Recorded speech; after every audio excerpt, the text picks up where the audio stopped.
Hi, it's Ricky again, here to talk a little bit more about baseball.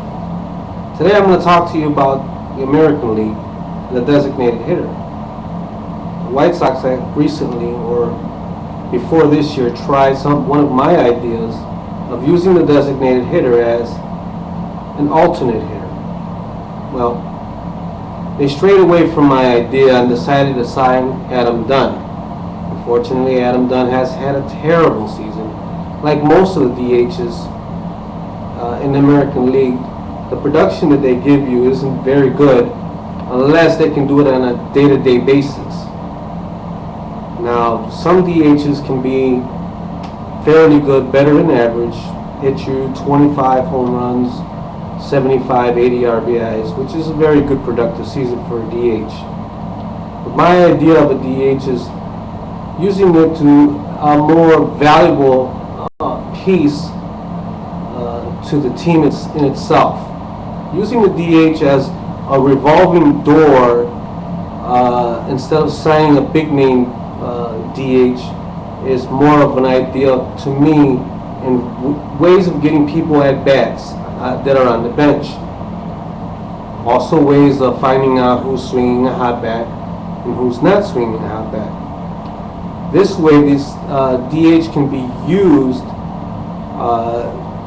to give people more at-bats and put them in situations where if they're swinging a hot bat and somebody who's an everyday player isn't doing too well at the plate, actually give them some more playing time. You have to have people that are swinging a hot bat in the lineup if you're going to be productive on a daily basis. Using a revolving DH eliminates high-paid players, and a DH. It would have saved the White Sox a lot of money. Some other teams would have had problems with DHs. It would have given more opportunities for these bench players to start swinging the bat, getting hot. And again, if somebody who isn't swinging the bat very well, playing every day, they could be replaced for short temporary till that person who's swinging the bat cools off. I mean, if you want to win, you have to find the right people in the right time to keep winning. Right now I'm watching the Chicago Cubs, who have won 7 straight, going for 8 straight, doing very well. They're pitching, they're hitting. Their bullpen has been very good. Today they've given up, to me, a little bit too many runs. And the Chicago Cubs can be a team that can dominate baseball and toll everybody. They can hit, they can play defense, they can shut out opponents at any given time. With the Chicago Cubs, it's all about beliefs.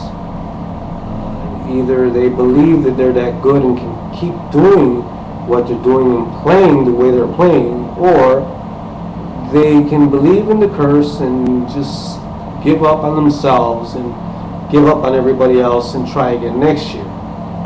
But there's still time this year, as many times in the past, and I believe that as long as there is time, there is opportunities, and if you let go of the opportunities because of next year and because of the year after that, players that have played in Chicago don't realize that winning a championship with the Chicago Cubs would be the greatest successful story in probably in all sports. Only second, maybe not only second, maybe even surpassing what the Boston Red Sox did against the Yankees. As far as sports is concerned, the Boston Red Sox have got to be the #1 team right now as far as history making, with breaking the curse of the Bambino.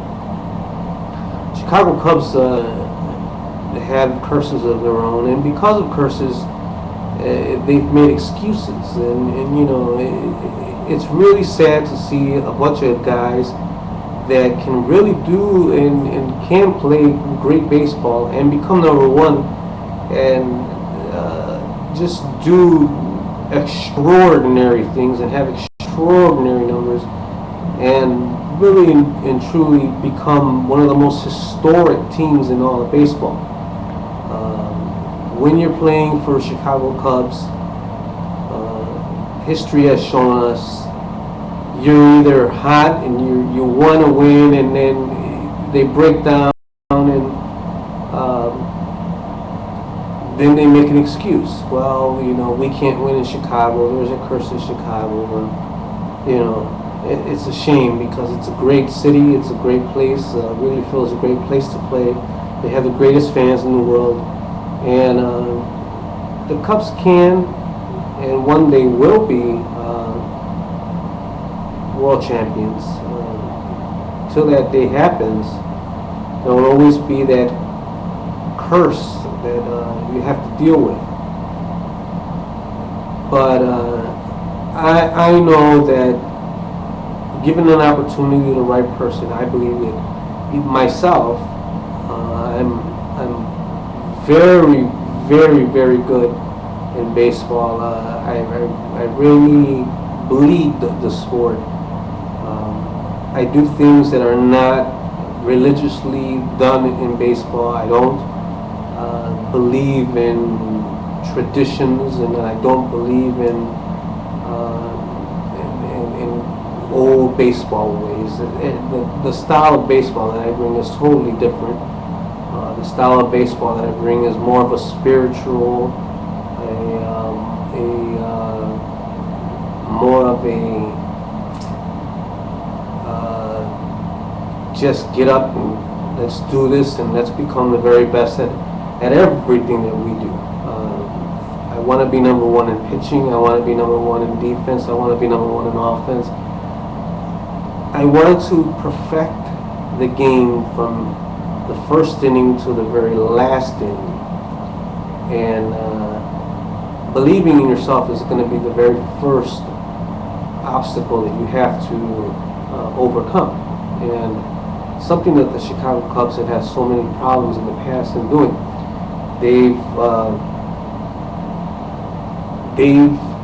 been there in '84 with Jim Fry, excellent manager, great team.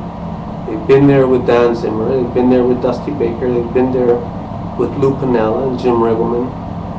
And they have actually hired these high-priced managers thinking that that's what they needed to win a championship. Then they strayed away from that and started becoming a high-paid team, signing Soriano and Ramirez and Lee and these big name players.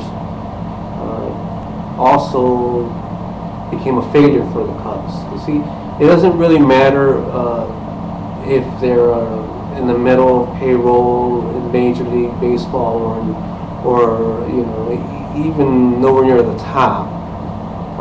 Money is not going to win the Cubs the championship. As long as you have in the back of your head that there is a curse and that there is something that's always going to go wrong.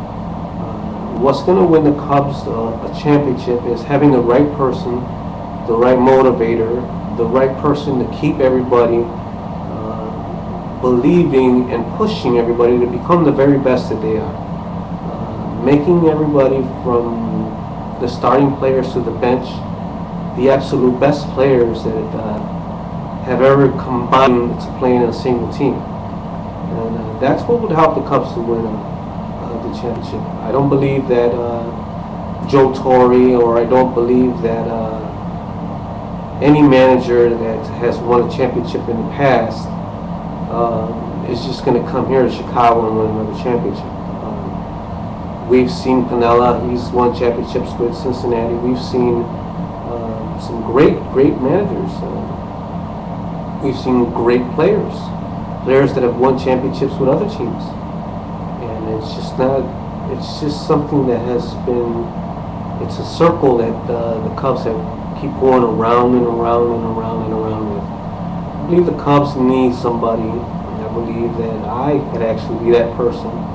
Somebody who takes the religion and the tradition away from the everyday, ordinary tactics of major league teams, and somebody who would actually strive and push and teach different style of baseball, totally surprising and exciting, and I think that the fans would just have the joyous and best time of their lives watching a team that I was part of, whether it be in Chicago or Boston or anywhere.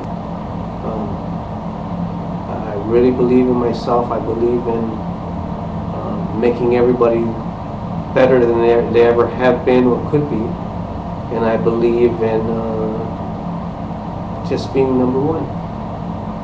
So this is enough for today. We'll get back with you.